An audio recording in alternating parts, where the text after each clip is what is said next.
Hop, 2 yil oldin sovurib ketgan bizni karveylab kesib turib qayta tiklab oldik.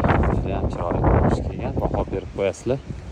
Izohlarda fikringizni yozinglar. Bu yerda biz daraxt kesamiz. Bo'yni kuzda kesganmiz. Nimasi? Yarli bir xil shakl berilgan. Orasidan qalin olib qo'yamiz. Gullab turganda kesamiz. Chunki Toshkentda sovuqning riski bor edi. Xudo xolasa o'tdi deb o'ylab turamiz xalqcha. Yog'iga kelsa ham endi anomal bo'ladi. Juda qiyin bo'ladi. O'yinlarimiz o'zinchalik poliganda ko'rib turgan hamma gullar bo'lsa bermaydi deb qoladi. Shuning uchun orasidan qalinlarni chiqarib noqulay to'g'irlab olamiz. Toshkent viloyati Bo'stonliq tumanida.